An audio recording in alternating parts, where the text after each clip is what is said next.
Hey folks, it's Jake here at Canadian Cutting Edge, and today we're taking a look at the ERIS by Kubey knives.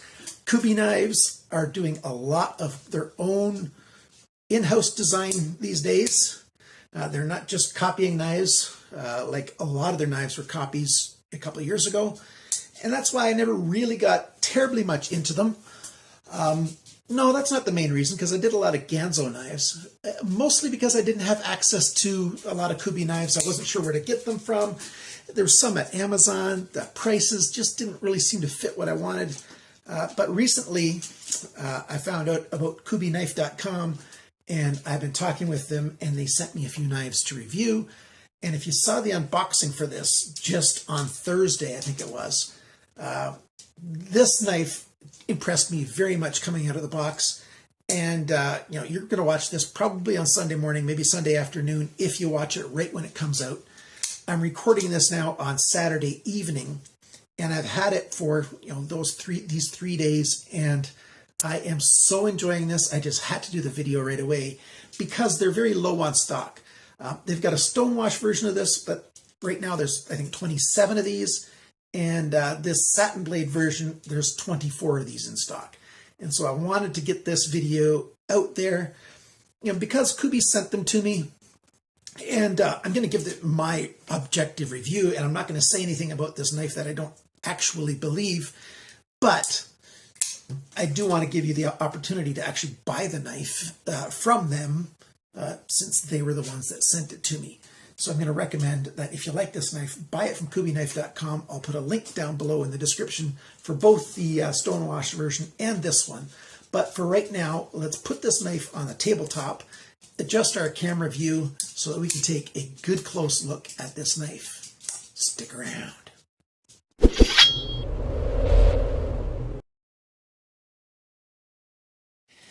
Okay, the first thing that I want to make sure that I'm very clear about is these handle scales. This is solid carbon fiber. That's what it looks like. Not like on the Ganzo knives that have, just a thin layer of carbon fiber and then G10. This is solid carbon fiber with nested liners on the inside. I don't know how well you can see it right there.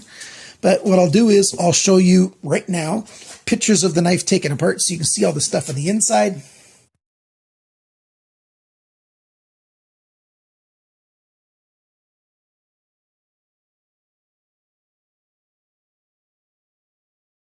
Now, what you notice when you're in there is the detent ball is ceramic and the ball bearings are ceramic. So that makes for a very strong, durable, long life ceramic system for the pivot. And it's very, very smooth. You just give it a little shake and it wants to drop down. The flipper tab doesn't work in the push button mode because the flipper tab is that way of the center point of the pivot. So the way it's going to work is, light switch method. You just pull back on it a little bit or just on a bit of an angle and it goes flying open, or light switch, whichever way you want to do it. And it just works very well because the detent on this has been tuned wonderfully. And it's just a very good system that they've got in place there. Lockup is beautiful. It's exactly where you want a brand new knife to lock up. You can see there's a lot of room for that arm there to wear over. Over time, the lockup arm is going to move towards this side, and that's going to take a long time for it to wear enough to get over. So there's going to be a long life with this knife.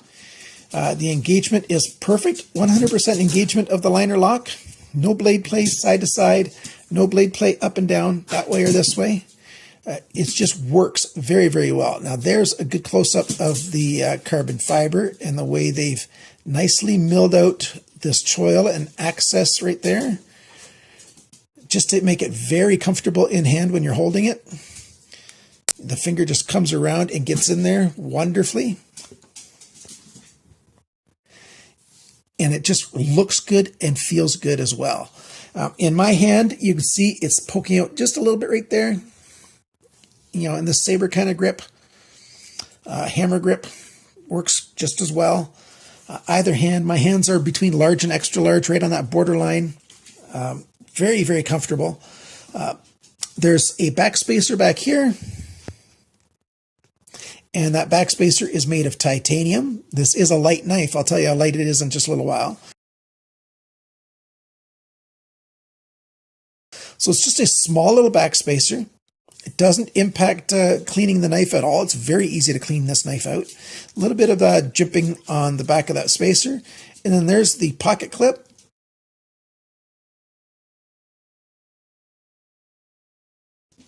Beautiful pocket clip, also made of that titanium, anodized in that beautiful blue color. And then, so you've got a little bit accents milled out, small one there, a larger one there, and then a larger milled section there. And it's just very, very beautifully done.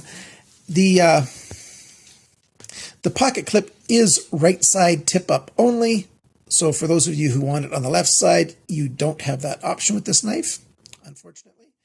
And the the lanyard hole right there, it's just big enough for 550 paracord. Fits in there quite well. And so you've got one screw here and one screw here that hold the back end together, and then the screw for the pivot. They're all Torx. And you can see that beautiful Torx screw there. It's a good quality screw. It's a nice hard screw. I was not afraid of it all coming apart when I took the knife apart. And I wasn't afraid at all of the stripping. The screw head is what I mean. And these screws are the same way. They're nice hard screws, made to very good tolerances. Very good job. I like how they put their name on the blade in nice and small letters. It's not super large and in your face. That's a good thing. The blade shape is somewhat unique. Look at that. It comes down and then up a little bit and then down again. And I'm calling this a drop point here, but it's sort of almost like it's upswept and then drop point. And then you've got belly and then a short flat section on the blade. And it's a beautiful, beautiful blade. If you're running this on high definition, you can see that this is the original sharpening of the knife from the factory. So when I sharpen the knives, they get almost a mirror finish, and you can't see the tiny little grind lines in it. When I'm doing that. So this is the factory edge, and it's still very sharp. I've used it for like these 2-3 days. I've cut a whole bunch of cardboard, other stuff, paper things. I've got some rope here, and watch this. It just slices right through that. No problem at all. It's a very good knife from the factory. And of course, it's going to be extra nice when I get it resharpened myself, because, I'm a bit of a sharpening freak. I like to sharpen things extra, extra sharp. But this is quite well. Let's talk about the dimensions, everything on this knife. Okay, the cutting edge and the blade length are the same dimensions. 8.85 centimeters, 3.48 inches. So basically 3.5-inch blade. The blade thickness is 3.35 millimeters. That's 0.1315 inches. The blade depth this way is right here where this swedge starts, is where I measured it. 1.96 centimeters, 0.77 of an inch. The thickness of the edge behind the grind, that's about an inch down the blade. Here's where I measured it, 0.44 of a millimeter. That's 0.017 of an inch. Excellent on this D2 steel, having it, 0.44 of a millimeter thick there. That's perfect. They did a great job with that. So the main bevel has been ground just to the perfect thickness there.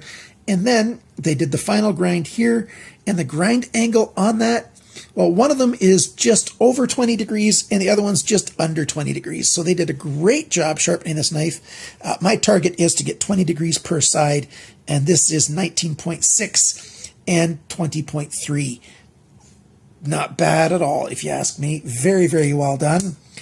Because I assume this has been hand ground just like 99% of the knives out there in the marketplace right now. Let's talk about the handle now. The handle length is 11.8 centimeters, 4.65 inches. The handle depth right here is 2.16 centimeters. That's 0.85 of an inch. The grip area, so between the flipper and where this corner is on the end of the handle, 9.65 centimeters, 3.8 inches. And the handle thickness, not counting the pocket clip, is 1.25 centimeters. That's 0.49 of an inch. So basically half an inch thick, just like so many wonderful knives are.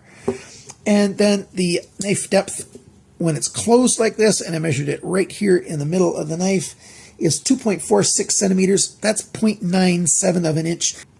The total length of the knife is 20.55 centimeters. Oh, wait a minute. I forgot to give the imperial measurement. It's close to 8 inches. I'll give you the inches on the screen. The weight of this knife, 94 grams, 3.3 ounces, 3 1/3 ounces. For a knife that's a full-size folder. Very, very good. So you save all the weight by having thin liners and carbon fiber handle scales, and then you take a blade and you keep it narrow this way. And that just helps you get a really, really good knife. The blade stock is, 3 1/3 millimeters thick, so it's still good, hardy blade stock. The way they ground it, the tip of the blade is very durable, very strong tip.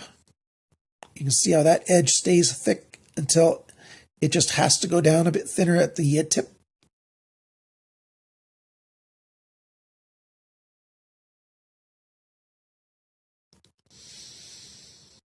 They've done a great job in so many ways on this. This thing, I'm calling it the kind of fit for a gentleman's knife. It fits in the pocket like a gentleman's knife. It's got materials like a gentleman's knife: carbon fiber, anodized titanium, D2 steel, but it doesn't really have that much of the looks of a gentleman's knife. It just doesn't. Well, some people might say this looks like a gentleman's knife, and maybe for you it has that kind of look. Let's put this light a little bit differently here. Let's see if it's going to look a bit better if I change how the light goes down. There, hopefully that's better. So it's got a little bit of that look. The swedge here and that line there. See, you got your main bevel grind, and that line turns into the swedge line, and it's almost straight across, just ever so slightly upswept. Beautiful, beautiful lines on this. A little bit unusual lines on the blade, and I like that. It's very, very nice. And you can get this knife in stonewash if you didn't catch that earlier. It's a beautiful looking knife. And the sharpener's choil here, it's not just like a round little hole. They milled out a spot, and then it comes out right here. So you've got a fairly, let's see if we can get a good close-up of this, a fairly gradual plunge. And the plunge is this right here, where you've got the steel getting thinner and thinner and thinner, and then coming to the full thinness of the edge right there.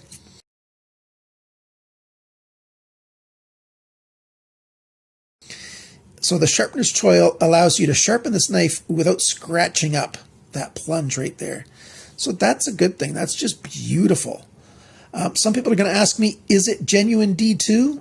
I think it is. In my little bit of testing that I've done, and yes, I'm still working on an edge retention testing scenario, or no, that's not the word for it, scheme, system that is very repeatable for me without entailing a lot of cuts. I did buy this kind of rope at one point. This is a nice manila rope, and I've got some thicker rope, and I can do edge retention testing with this material, but it takes so many cuts on some nicer steel like D2 and better that my hands just can't handle it with my arthritis. And so I had a different material that I was trying to cut, and that was scuffing up the sides of my blades. Cardboard would be good, except for, to be consistent, I would need the exact same cardboard for every single test. If the cardboard is constructed differently, and lots of cardboards are different from one another, if the glue is different, that changes the properties of how it, deteriorates the blade. If the paper layers are different, either different type of papers, constructed differently, it just doesn't work to be able to compare things one to another. So I would need the exact same cardboard, which means I would have to buy cardboard, so I had to get the same stuff all the time. And the problem with cardboard is very much the same as the problem with this rope. It would take so many cuts before it would deteriorate the edge enough for me to have a consistent test between different types of steel. So I'm still working on that. I am working on that. I really like the machine that I got that does my edge retention testing for me, the cutting edge testing. So that's a really good thing. And I'm very, very happy with it. The detent, excellent. The weight, excellent. The hardware, beautiful hardware, screws and pocket clip, excellent. The jimping that they put on the release for the liner lock arm, it's just great to help you get that release every single time. No problem at all. There are a couple times where I've pinched some skin between the liner and the edge of the liner release and the edge of the carbon fiber, but not a big deal. It just works, very functional. Little bit of jimping on the back of the flipper tab right there. And I love this look on the G10. This is an excellent, excellent knife. I didn't know that Kubey could make such good stuff. And I'm very glad I finally listened to people that have been emailing me saying, Jake, check out Kubey. Jake, do you want to check out Kubey? I think it's time for you to check out Kubey, Jake.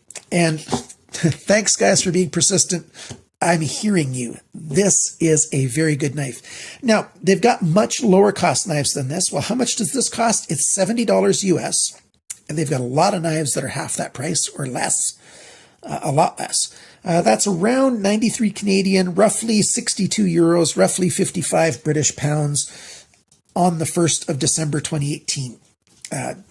Currencies are always changing. They sell in US dollars. You can get these knives. They ship to most countries, and very good thing. Durable blade, beautiful blade, stonewash or satin. And I think stonewash would look very, very good with this knife. It'd go very well with that carbon fiber. So all in all, oh, actually, we're not quite done yet, are we? You want to see how the pocket clip looks? Let's do that. So we've got a pair of pants, and we put the knife in the pocket, and that's how it looks in a pocket. Not bad at all. So not an awful lot of the knife sticking out. Just over a centimeter, just under half an inch sticking out, and then you've got that beautiful pocket clip. And when you take it out, you want to use it, it's just ready to be used. And I'm very fine with this thing with my left hand. You see, I could open and close it very quickly. And I don't have a problem at all with right-handed knives using with my left hand. Right now, $70. I think that's a very fair price for what you get if you want to buy one of these knives. Completely fair. So thanks for watching my video. Thanks for liking, sharing, commenting, and subscribing. And remember, guys, always cut towards your chum, not your thumb. Bye-bye.